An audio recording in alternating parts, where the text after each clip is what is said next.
con el auspicio de Hotel Marriott. Presentamos.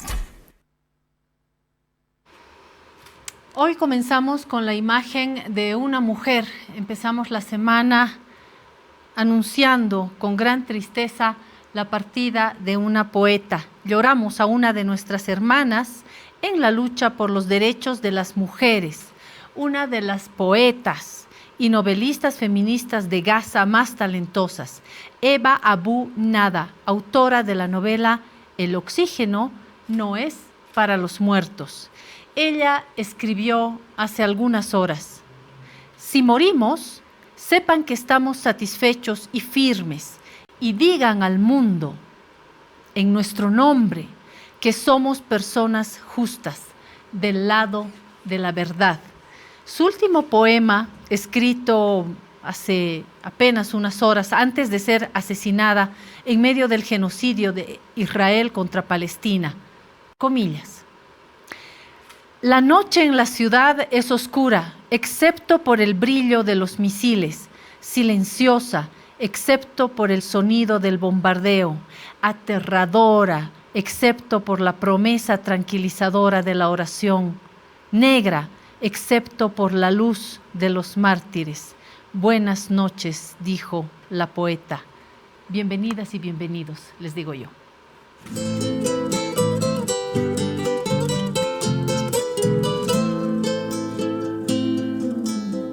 Para decidir si sigo poniendo esta sangre en tierra, este corazón que bate su parche sol y tinieblas, para continuar caminando al sol por estos desiertos, para recalcar que estoy vivo en medio de tantos muertos, para decidir, para continuar, para recalcar y considerar. Solo me hace falta que estés aquí con tus ojos claros. Ay, fogata de amor y guía, razón de vivir mi vida.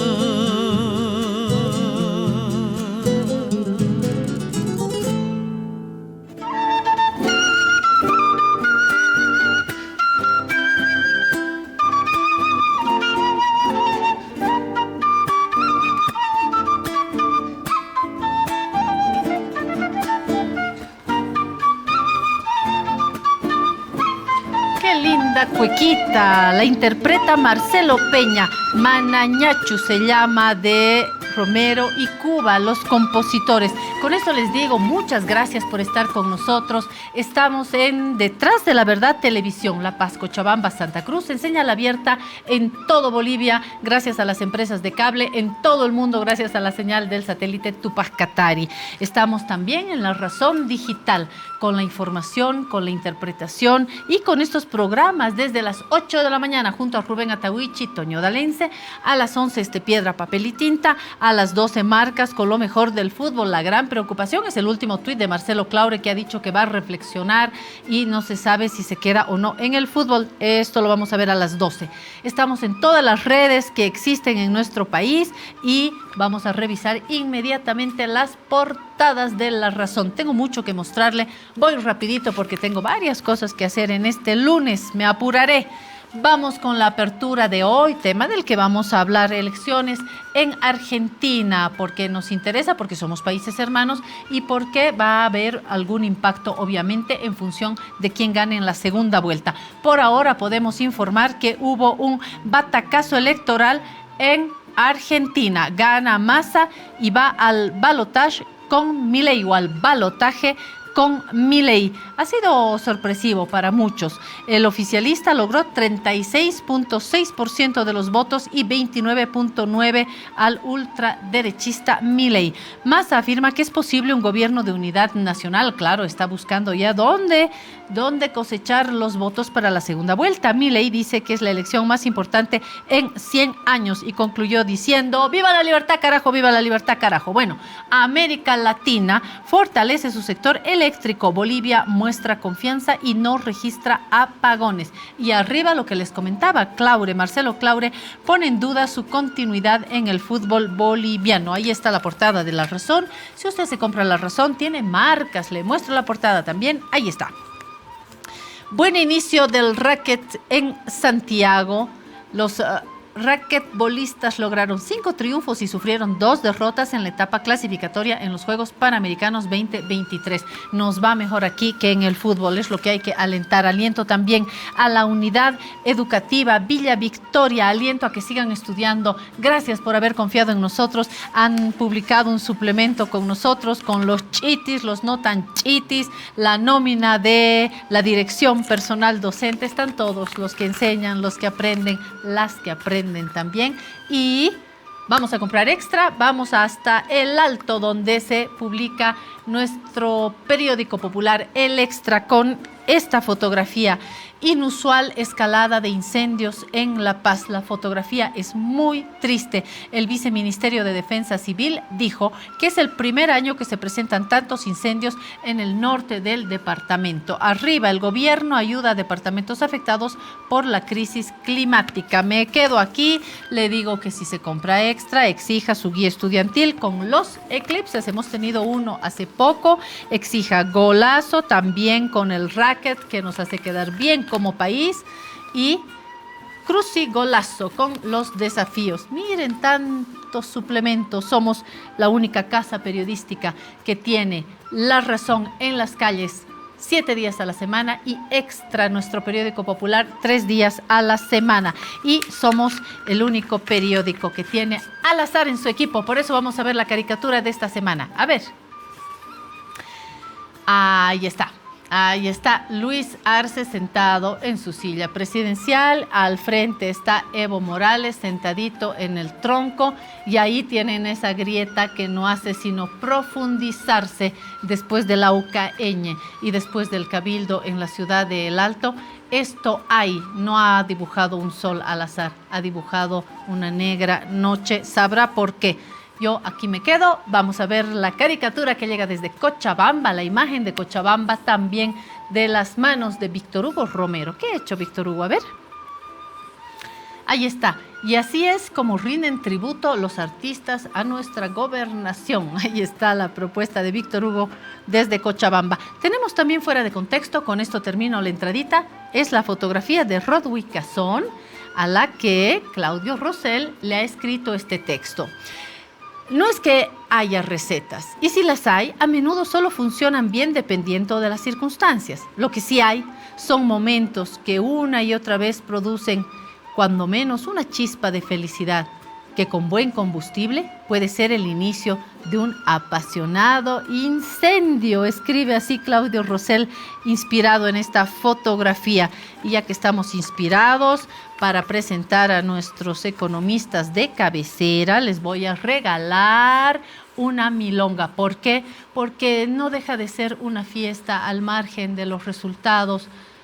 Ayer votaron las y los argentinos con un índice menor de abstención, fueron más a votar por su candidato o candidata, y eso hay que celebrarlo. Después de vivir dictaduras en Argentina, se sopla la vela de 40 años de democracia, y este aniversario 40 hay que celebrarlo con la mejor fiesta que podemos tener, que es ir a votar y pronunciarnos por lo que creemos mejor para nuestros países. Así fueron a votar, y esto se celebra con una milonga. Nos vamos a ir lejos en el tiempo, creo que hasta 1930, y con una composición de Pedro Lawrence, Milonga de mis amores, para mis amores argentinas y argentinos. Es una interpretación de Silencio Cromático.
la quites, escucharemos hasta que sientan todos la fiesta que se ha vivido ayer en Argentina. Viva la democracia, viva la milonga. Yo tengo que aprender a bailar milonga. Horst Greve, bienvenido. Gabriel Loza, bienvenido. Economistas, doctores de cabecera de La Razón, gracias por estar acá. No deja de ser una fiesta y no deja de ser una sorpresa para algunos.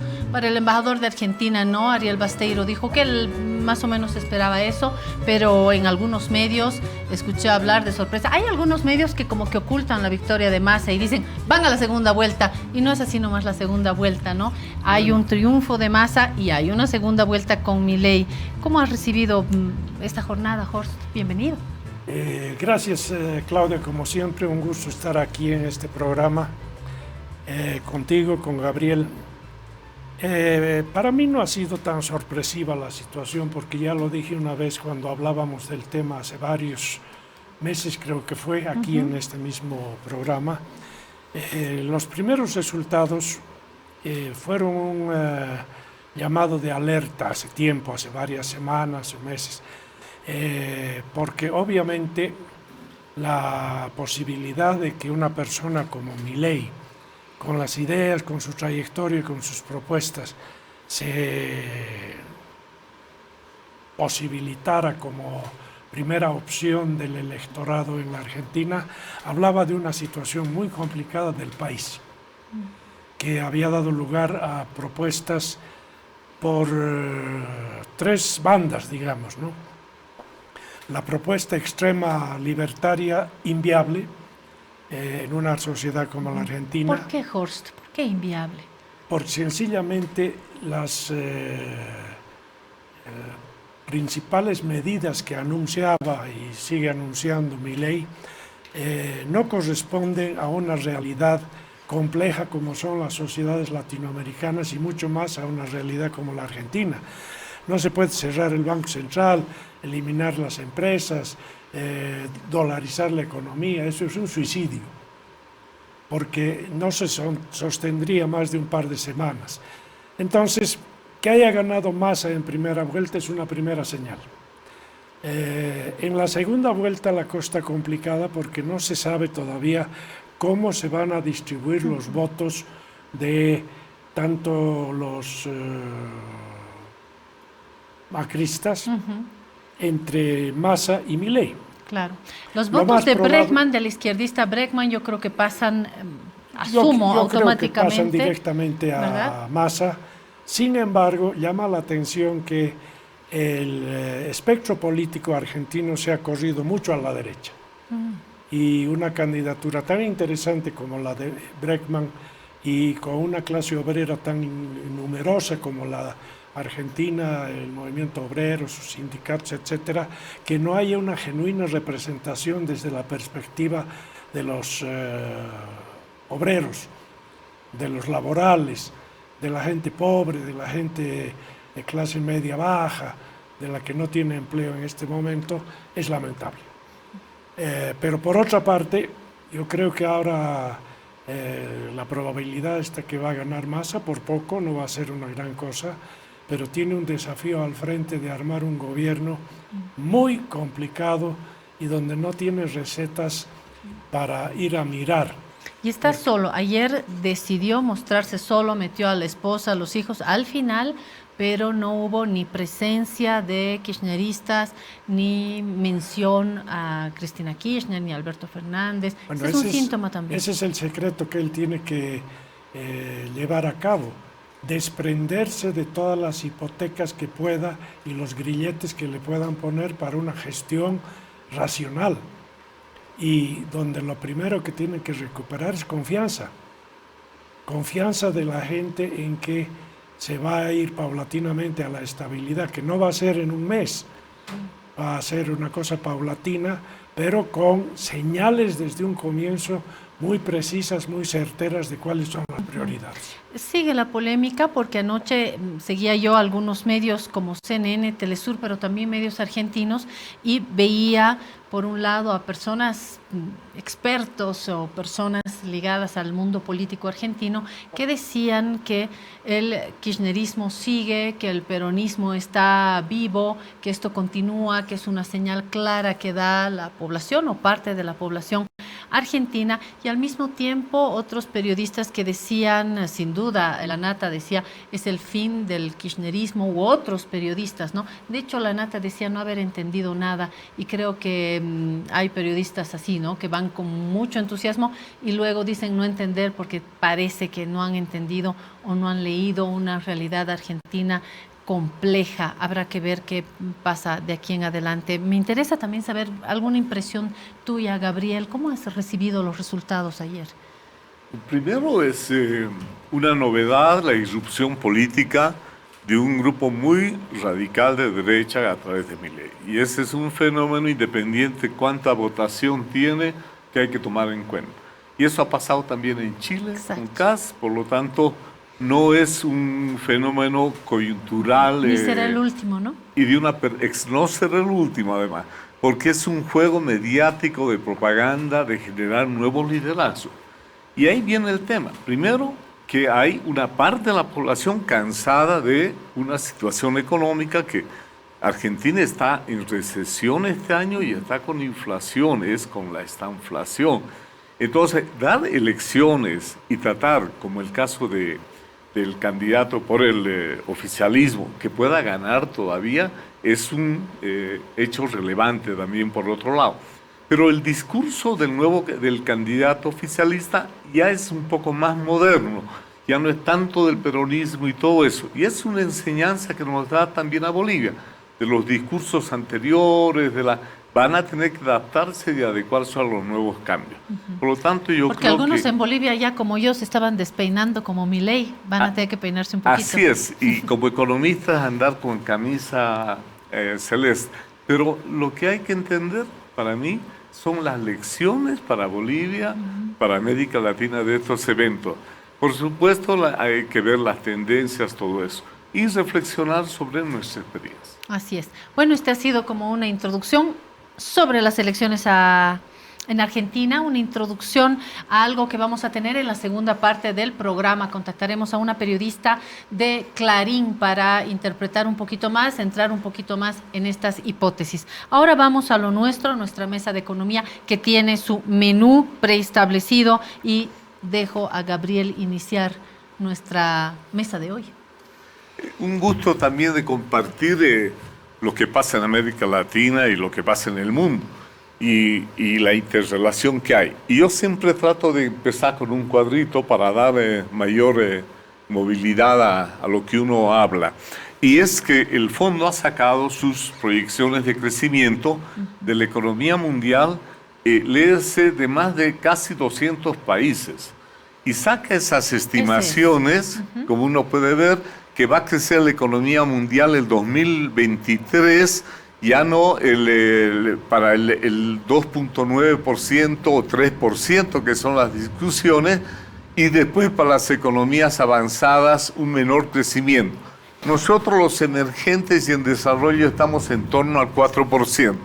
Lo que hay un crecimiento diferenciado, no puede decir que la economía está mal o bien. Hay unos países que crecen más, Estados Unidos mucho más y Europa casi al borde de la recesión. Pero a los emergentes y en desarrollo les va mucho mejor que a las economías avanzadas. Y en general, ¿no? siempre han crecido a tasas más altas, pero también han crecido a tasas como China, 8, 10%, y ahora están con tasas más bajas. También afecta a las tasas de los emergentes menos. Pero lo que queremos ver es lo que pasa en América del Sur, que es el siguiente cuadro, donde hace sus proyecciones de crecimiento el fondo para los países del sur. Fondo Monetario Internacional es la fuente. Ahí está para América del Sur, tasa de crecimiento del PIB, 23 y 24. Exacto. La franja naranja es 24, franja azul, violeta, 23. Y ahí estamos con Argentina, en el primer lugar con una caída de 2.5 para este año. Ahora, Para el 2024 hay una recuperación, pero eso es lo que nos está marcando este año. El caso de Chile. Entonces, Chile, que hace una economía ordenada, todo ejemplo, todo eso entró en recesión este año y por lo tanto es un signo de preocupación. Y en este contexto se habla la tasa de crecimiento de Bolivia, si está en segundo, tercero, cuarto. Y no es tanto una competencia de Pero estamos récord. en séptimo, Gabriel. Estamos cuarto lugar con 1.8. ¿no? Pero acá en la línea Porque antes Argentina, está Chile, Paraguay, 1, 2, 3. Venezuela, que tanto se critica, y Brasil están antes para el 2000, el azul, para el 2023. Ah, ya, ¿no? entonces... Y de acuerdo. después ya bajamos al quinto lugar para el 2023. De acuerdo. El 2024. Quinto lugar, respecto de lo anterior, me suena un poquito a descenso, porque las últimas cifras que habíamos dado en anteriores años nos ponían más bien en un lugar principal en la región, ¿no? Segunda, tercera, economía en crecimiento. ¿Qué pasa, Gabriel, Bueno, con nuestro país? Ahora, si uno ve las explicaciones que se dan de la situación económica, la del ministro de Economía y Finanzas, ya se echa la culpa al entorno internacional, ¿no? Entonces se utiliza como referencia, pero el entorno internacional está ahí. Algunos países Pero a favor, podría afectar a todos Exacto, y o hacernos en crecer contra. menos, pero mantenernos en el lugar. Exacto, Porque cuando ahí- llueve, moja a todos. Es el mensaje. Hay una respuesta diferenciada a ese entorno desfavorable. Y va a ser siempre desfavorable. Ahora con la guerra más, con el tema de Gaza, el entorno no va a ser favorable este año. Por lo tanto, es la capacidad de un país, de su resiliencia, de saber aplicar las medidas. Lo que pasa es que en el caso boliviano nos pusimos como meta 4.8. Y que todos los años son 5%, 4.8%, independiente además de lo que pasa afuera y de lo que también pasa adentro, efecto de la sequía, muchas cosas. Y el mensaje es que hay que corregir las cifras, las metas. El fondo lo hace 4 veces al año su corrección de estimaciones y nosotros nos quedamos con el programa que se hace en enero entre el Ministerio de Economía y el Banco Central y después no sacamos correcciones y tanto hacia arriba como hacia abajo. Y bueno, ya apareció en la prensa 3%, pero eso tiene que ser en un informe sustentado de cómo se corrigen las cifras económicas. A ver, Horst, Gabriel ha ido por los crecimientos planteados desde los datos del Fondo Monetario Internacional, los crecimientos generales, crecimientos de los países en desarrollo, crecimientos de las economías más avanzadas. Aquí los lugares, sin duda, llama la atención de Argentina, Chile, el lugar de Bolivia. ¿Coincides con la lectura de Gabriel? Bueno, yo primero miro los cuadros, ¿no? Podemos volver a los cuadros. El anterior. El primero. Ahí está. Esta composición en 3 niveles de desempeño de las economías en el mundo es algo que se ha venido repitiendo durante 2 o 3 décadas. La región más dinámica de la economía mundial es la asiática. Y esa jala como tasa de crecimiento a las otras economías de África y América Latina. O sea que es un poco nubla el Así crecimiento es, de los así es. otros. Y si ponemos América Latina, es dentro de las economías emergentes la de un desempeño parecido al del promedio. O sea, América Latina ha estado en el promedio. Había unas economías muy dinámicas, unas economías menos dinámicas y después al último están las economías avanzadas. Esto se explica por lo siguiente: el nivel de desarrollo, la consistencia macroeconómica, su consistencia, la magnitud de sus economías implica que no pueden crecer muy rápido. La China ha venido durante décadas recuperando terreno de lo que fue en el largo pasado y por lo tanto combinaba una concepción de masa veloz que es la primera vez que ocurre desde hace 200 años. Y con eso marcaba el promedio para todas las economías asiáticas, etc. Los países industrializados nunca van a poder tener tasas de sistemáticamente estar al 7-8% durante largo plazo, un año quizá. Entonces, lo que nos preocupa es el paulatino desplazamiento de América Latina hacia abajo en las comparaciones internacionales. Arrastramos una crisis desde los años 80, no la hemos podido recuperar. La década perdida de los 80 ha sido fatal para nosotros y ahí ha venido el divorcio interno de América Latina, que se ve claramente en las barras de desigual. En la segundo cuadro, ahí sí. segunda. Ahora sí pasamos al segundo, listo. Mira Ahí. cómo son de desiguales las dinámicas latinoamericanas. Desde menos 2,5 hasta más 4,5. El caso paraguayo. 6 puntos de distancia entre el que cae en recesión y el que crece en la región como mayor ritmo. Esto significa que no tenemos muchas conexiones internas. Los comportamientos de los bloques de tipo económico, los países europeos tienen diferencias, pero dentro de rangos menores. Voy a hacer la pregunta ideológica, pido volver al cuadro, por favor. Fíjense las líneas, las barras que tienen Argentina y Venezuela. Mi pregunta es ideológica, política, porque se ha hablado mucho de la venezualización, que Argentina, Argenzuela. ¿Alguien me explica por qué Argentina está ahí arriba con esa cifra y Venezuela penúltimo en crecimiento tan alentador como Paraguay? ¿Qué hay que leer acá? Bueno, la primera aproximación ideológica es que el populismo provoca inflación y caída de la economía y que los modelos neoliberales van a lograr crecimiento y baja inflación. Ahora, los hechos, los datos muestran que economías neoliberales como Chile en su política de fondo, pueden tener inflación y una recesión. Ahora, lo que pasa de Venezuela es que ha tenido un periodo muy difícil y caídas del producto. Y ahora, cuando uno ve, son recuperaciones de la economía. Tampoco no se puede decir que es un éxito de logro, sino así como ha habido esas caídas, después viene esa recuperación. O logros respecto de donde estaba, ¿no es cierto? Así es, con respecto a donde estaba. Paraguay, por ejemplo, aparece como la tasa más alta, pero ha tenido una caída en los otros años.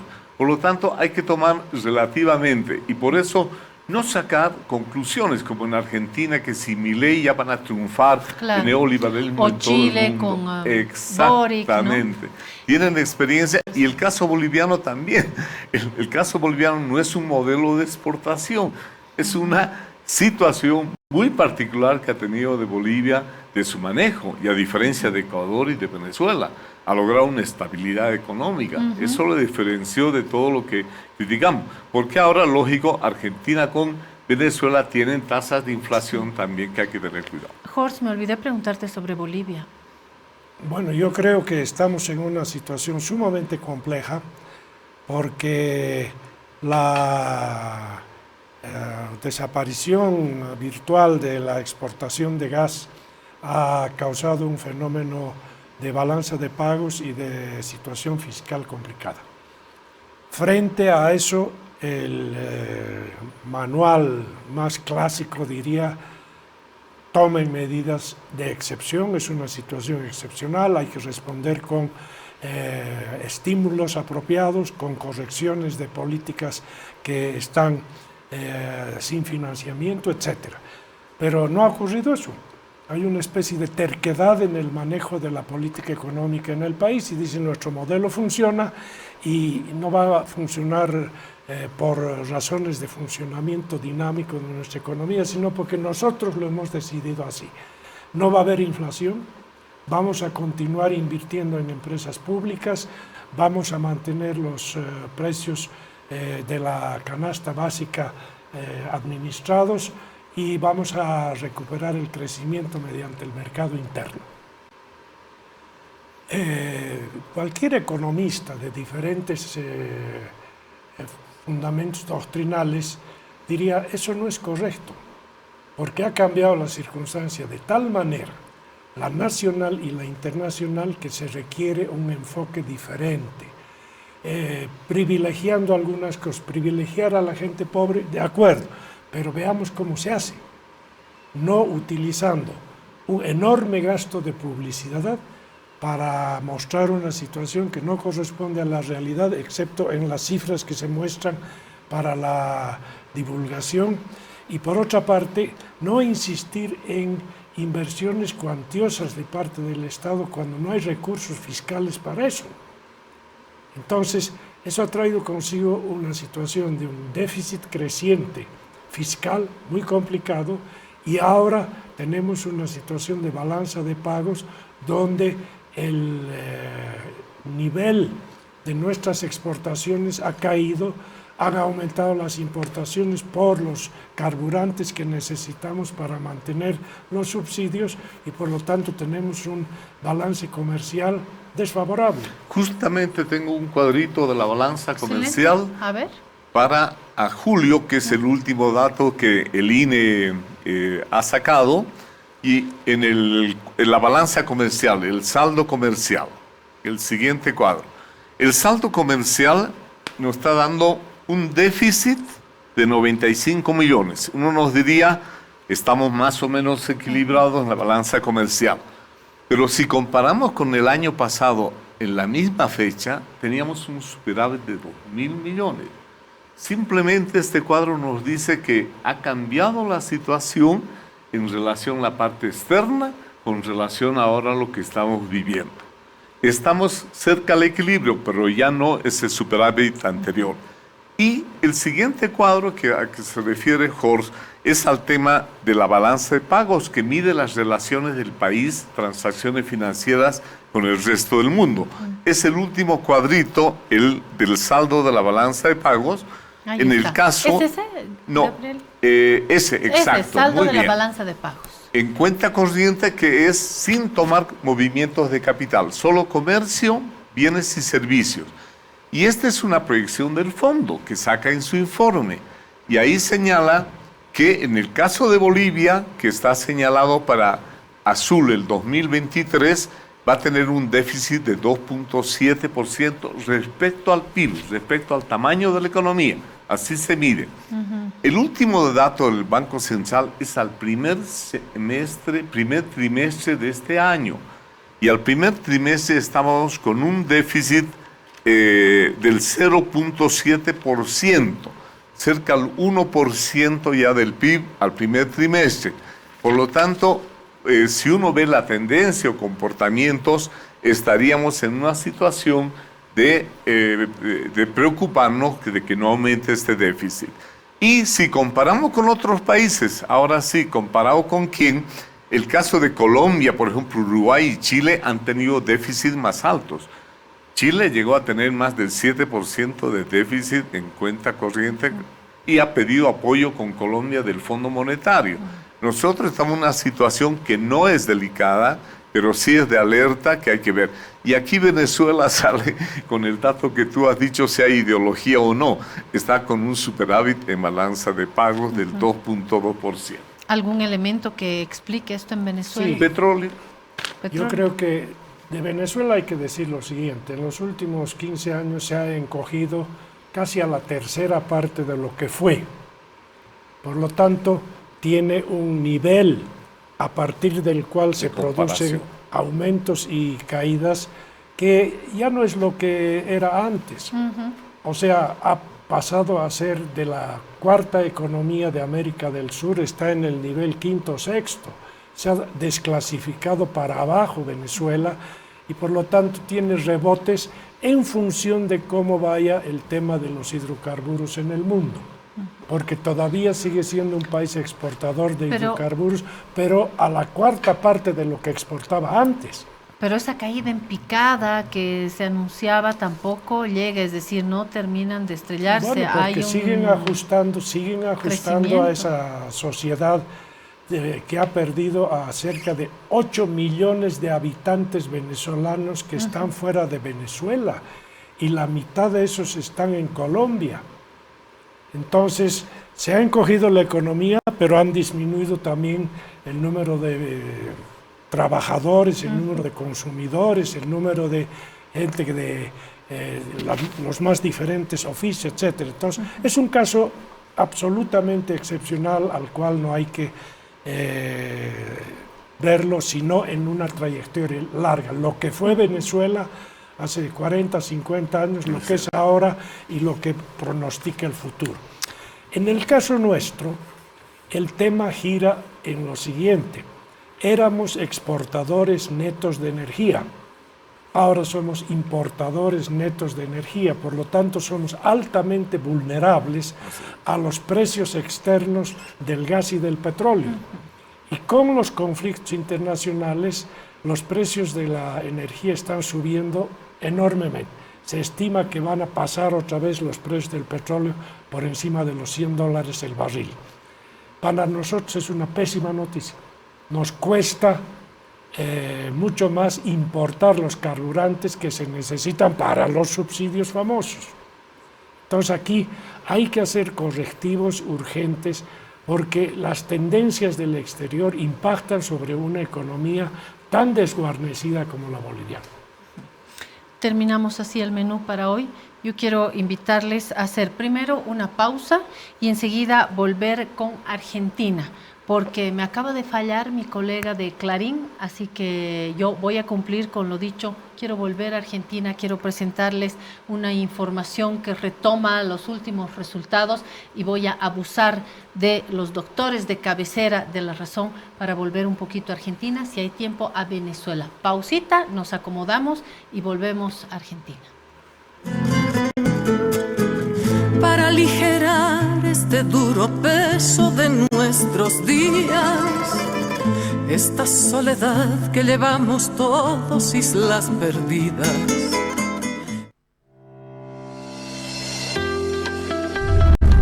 Piedra, papel y tinta, ahora también en televisión abierta. Análisis, entrevistas y noticias de Bolivia y el mundo, ahora por la red DTV. Canal 51 en La Paz, Canal 57 en Cochabamba, Canal 27 en Santa Cruz y en todos los servicios de TV Cable autorizados. Sintonízanos de lunes a viernes a las 11 de la mañana junto a Claudia Benavente. La Razón, periodismo y punto. Publica anuncios desde cualquier lugar en el portal del Loro de Oro en www.lorodeoro.la-mediorazón.com. Nuestra herramienta líder te permite cargar anuncios fácilmente desde tu hogar, oficina o en movimiento con dispositivos móviles. Descubre un mundo de posibilidades con categorías que abarcan inmuebles, vehículos y una amplia variedad de servicios, incluso organizados por ciudad. Utiliza filtros, carga fotos y videos para captar la atención de tus clientes de manera impactante. Además, garantizamos métodos de pago sencillos y facturación por WhatsApp.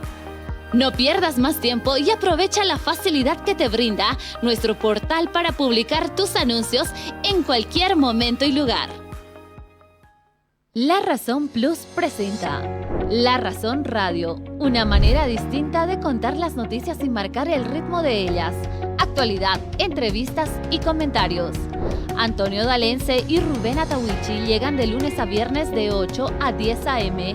y en las tardes su reprise de 18 a 20 horas.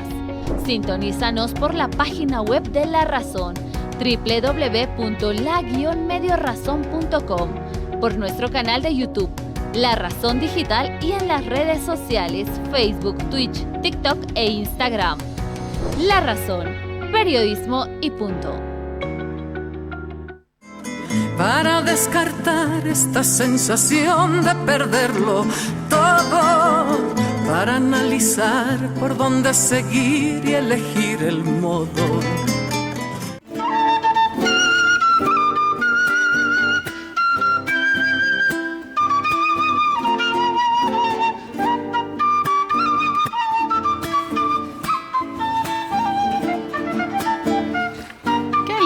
cuequita. Marcelo Peña interpreta Manañachu de Romero y Cuba.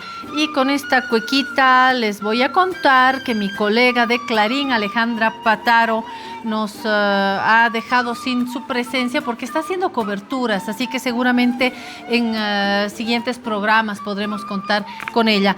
De todas formas, tenemos mucho que decir sobre Argentina porque hemos estado monitoreando, porque tenemos a dos analistas que tienen todavía mucho que decir sobre Argentina. Yo quiero compartir con ustedes parte de la información que se está generando en estas últimas horas, pero antes quiero invitarle a que venga a la FIPAS porque vamos a tener nuestro nidito allí, un nidito en el que le vamos a recibir. Miren, nuestro loro está listo para ofrecer entretenimiento, para ofrecer alegría.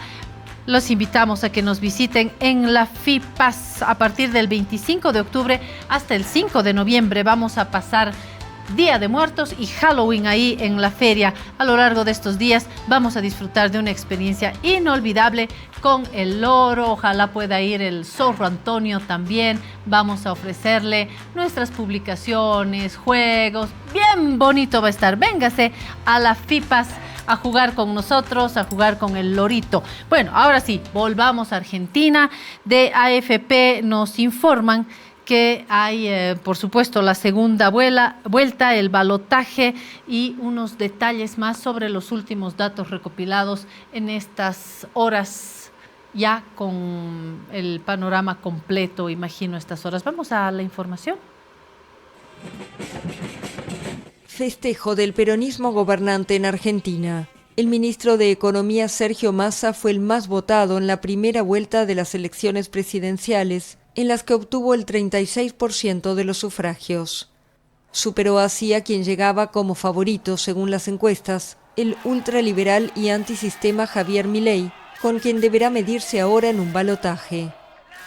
Creyeron que éramos la mejor herramienta para a partir del 10 de diciembre empezar a construir una nueva etapa para la historia política argentina.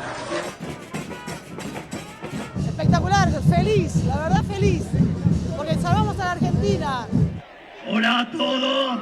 Milei, que ingresó a la política en 2021 y sacudió el tablero del bipartidismo argentino, terminó segundo con un 30% de los votos. Hace 2 años, si nos hubieran dicho que íbamos a estar disputando una segunda vuelta con el kirchnerismo por la presidencia de la Nación, no lo hubiéramos creído.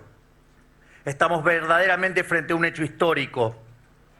En la recta final de su campaña, el candidato libertario se había declarado listo para ganar desde la primera vuelta. Pero el domingo ofreció dar por terminado el proceso de agresiones entre quienes quieren un cambio, en alusión a la conservadora Patricia Bullrich, que quedó tercera, con 24% de los votos. En el discurso en el que reconoció su derrota, Bullrich no reveló a quién apoyará en el balotaje del 19 de noviembre.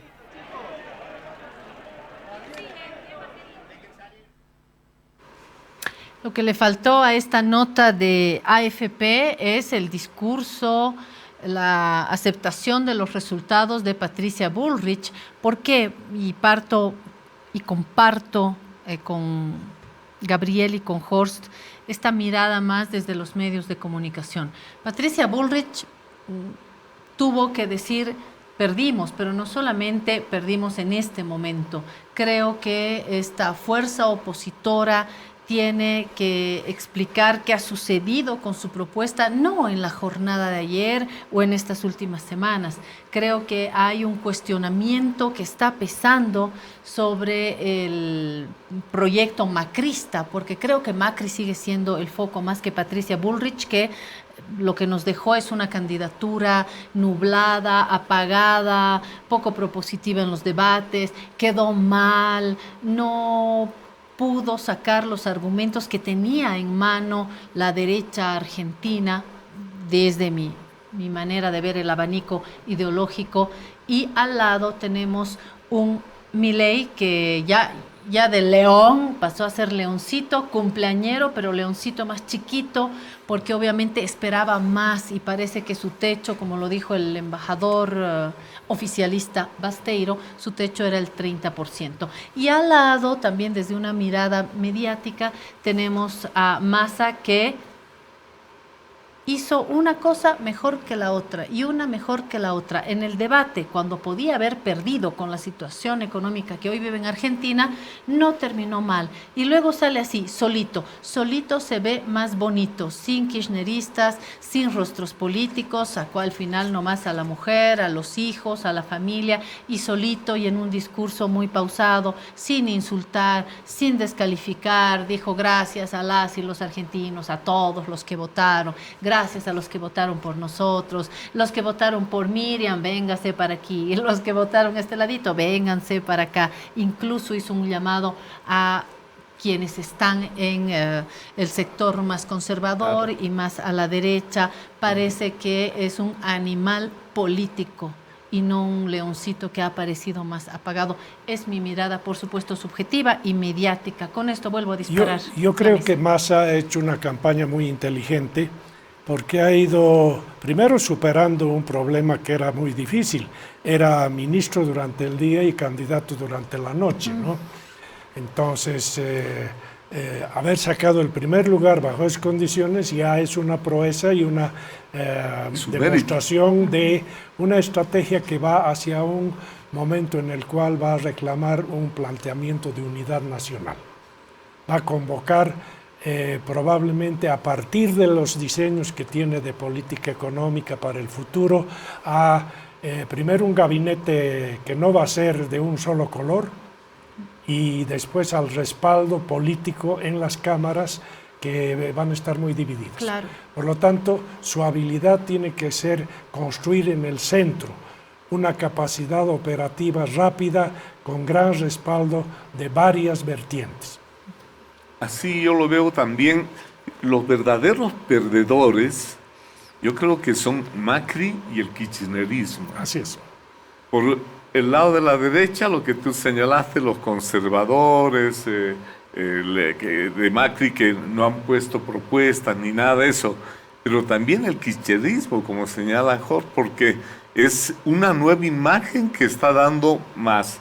Está dando una imagen más abierta. Y yo quisiera que ese mensaje lo entiendan los políticos bolivianos, porque es que el problema de Argentina, con la inflación que tiene, yo no me metería a ministro de Economía ni pagado, porque es una milonga continua con lo que empezaste Hablando el programa. de milonga. Y en serio, y lo peor es que se está acostumbrando la gente a la devaluación, inflación, pero eso tiene límite y tiene efecto en la pobreza. Ojo, hay raíces sociales populistas, se dice, de derecha, lo que llaman el anarcocapitalismo de derecha, de que tiene esas bases sociales que son parte del pueblo argentino que ha entrado a la línea de la pobreza. Y por lo tanto hay que enfrentar inflación y pobreza. Ojalá que en lugar de esa milonga se convierta en una samba argentina estable. Ojalá. Hablando de samba argentina, vamos a escuchar lo que nos dijo el embajador de Argentina, Ariel Basteiro. Desde Buenos Aires estuvo junto a Toño Dalense y Rubén Atahuichi. Lo recuperamos para usted si no lo ha visto. A ver un poquitito. Fundamentalmente en mi distrito, donde uno percibía de antemano, esta última semana, un cambio muy notable en el espíritu, en el clima electoral, con un Milei que se iba desdibujando, que como bien recién planteabas, había advertido que su techo había sido el del 30% que había sacado en las PASOs, que la maquinaria del peronismo, del justicialismo, del partido mayoritario que hay en la Argentina, en aquellas PASOs no había funcionado tan eficientemente como sucedió ayer, y eso es un motivo quizás de la diferencia lograda por Sergio Massa en esta primera vuelta. Si a eso le sumamos que la campaña en la provincia de Buenos Aires y la elección de Axel Kicillof, la provincia de Buenos Aires aporta el 45% del padrón electoral nacional, es un porcentaje muy alto, o sea que sacar 1 punto, 2 puntos, 3 puntos de diferencia en provincia de Buenos Aires genera un caudal de votos muy importantes. En provincia de Buenos Aires se creció el nivel de apoyo en casi un 10-12%, eso es determinante para sacar el resultado final. Y si a esto le sumamos también que en las PASO la cantidad de ausentismo había sido muy alto, aquí bajó, llegó al 76% de los votantes, un número no ideal, pero sí mucho mejor del 69% que habíamos tenido en las PASO. Esos 5 o 6 puntos más creo que fueron mayoritariamente votos para el candidato oficialista, para Sergio Massa, que hizo una campaña tremenda, que hizo una exposición y tomó medidas económicas que tuvieron un fuerte impacto positivo en el bolsillo de los trabajadores, de los sectores más humildes, y creo que eso se fue reconociendo. Mientras tanto, lo único que teníamos del lado de la derecha y la extrema derecha, con Milei a la cabeza, era el odio, era el negar derechos, era el de querer aplicar medidas económicas que no se aplican en ningún lugar del mundo, en terminar con la educación pública, en terminar con la salud pública, en terminar con derechos que el pueblo argentino tiene muy arraigado y que no está dispuesto a entregar ni a dejárselos arrebatar. O sea que la elección para mí no fue sorprendente. Ahí lo dejamos, dice que la elección no ha sido sorprendente para el embajador argentino, quería llegar al final de su idea para no cortarlo. A esto que él acaba de mencionar, para terminar de redondear con Horst y con Gabriel, quiero poner 3 puntitos más que he escuchado en un canal y otro anoche, canales argentinos. Por un lado, el ausentismo. Hubo un ausentismo preocupante en la última votación, en las PASO, y obviamente ahora este ausentismo ya empieza a dar cifras, empieza a tener rostro, empieza a mostrar sus elecciones. Y lo otro, el voto oculto, ¿no? Hay un voto oculto que siempre está en las elecciones. Y claro, cuando hay tremenda crisis, seguramente uno dice, voy a volver a votar por el mundo peronista o kirchnerista. No, de pronto hay franjas donde ese voto se lo callan. Hay también en Bolivia un voto oculto masista, ¿no? Aquel que es más criticado, ¿no? De los masistas, de los masiburros. Hay una serie de adjetivos. Entonces, quien vota por el MAS puede votar calladito también, ¿no? Hay que verlo más sociológicamente, este comportamiento. Y por otro lado, y lo decía el periodista Lanata, en crisis se vota de manera más conservadora respecto de lo que hay, ¿no? Si la cosa está terrible, yo no voy a cambiar en este momento a mi jardinero porque hay una granizada tremenda, no cambio al jardinero, que pase esto, seguiremos nomás así. En ese sentido, lo conservador creo que tiene sentido, aunque al final Lanata dice, yo no entiendo a Argentina, y hay otros medios que dicen no entender lo que está sucediendo en la votación última. En redes yo leí esta expresión, a nadie le importa la corrupción, porque si pese a todos los elementos de corrupción seguimos votando al oficialismo, quiere decir que a Argentina no le importa la corrupción. Yo diría que no estamos sabiendo entender, y ahí coincido con el periodista Lanata y con otros expertos, analistas en los medios que dicen no estamos sabiendo leer Argentina, porque el razonamiento no puede ser se han equivocado, ¿cómo van a volver a votar así? Están mal, y si votan así es que son unos burros o son unos imbéciles, y en verdad creo que un poco burro es quien lo piensa así, porque no estamos sabiendo leer la votación de la gente, y es complejo. Estamos frente a una Argentina en un momento muy complejo. Esos insumos quería poner, por si quieren darle una vueltita más. Sí, yo quisiera tocar un tema que consiste en la repercusión de los resultados políticos en la Argentina respecto a 2 países, Brasil y Bolivia. Parece claro que el gobierno de Massa va a continuar con una línea integracionista, de tal manera que el Mercosur como tal adquiere una estabilidad que no la hubiera tenido si es que triunfaba Milei.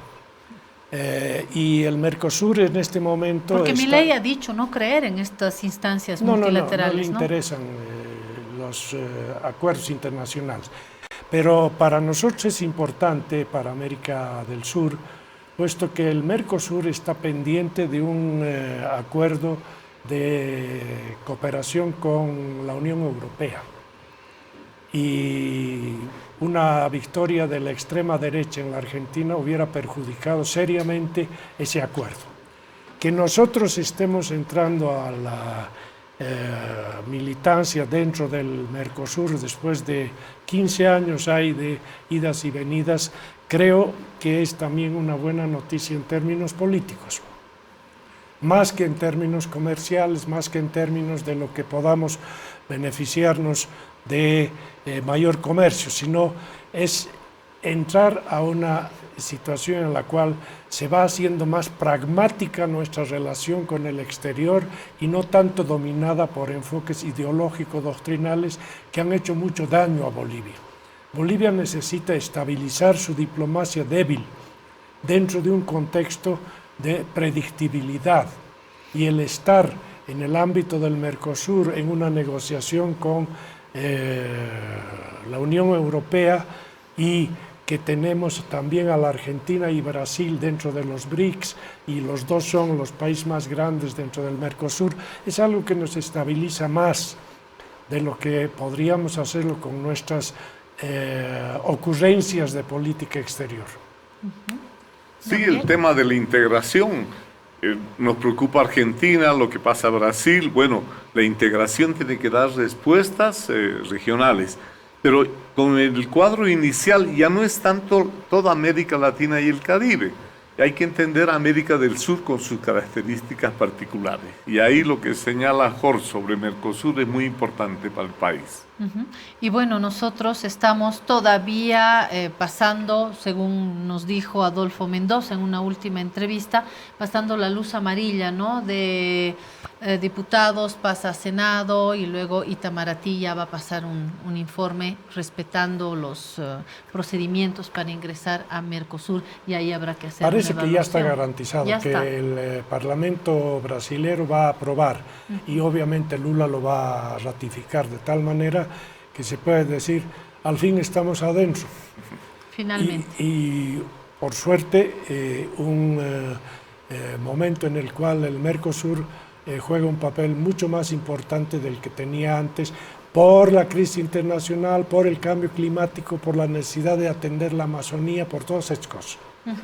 Bueno, y para cerrar el tema argentino, yo me atrevería a decir que vamos a pasar de un peronismo con fuerte acento kirchnerista a un masismo, ¿no? Ni el de Evo Morales ni el de Luis Arce, sino el de Massa. Y así lo vamos a ver a partir de ahora. Gracias, Gabriel. A ti por la conducción y compartir con Jorge. No, Gracias. igualmente. Muchas gracias por la participación hoy día, que era un momento para reflexionar sobre temas relevantes del entorno, ¿no? Absolutamente. Y además Gracias, he hecho Claudia. dobletear a mis columnistas que tenían que hablar de economía, y hemos hablado de Argentina también. Gracias a ustedes que nos han acompañado. Que tengan una bonita jornada.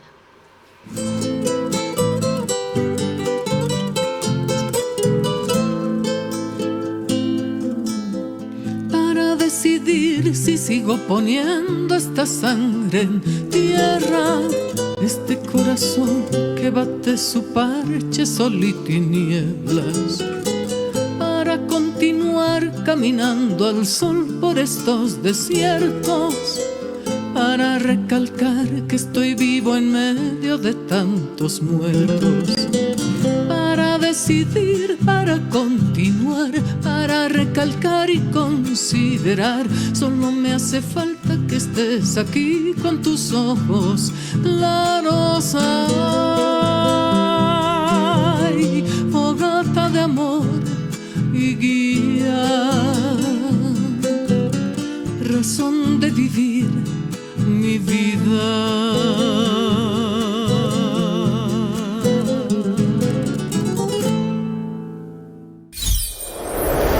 Con el auspicio de Hotel Marriott, presentamos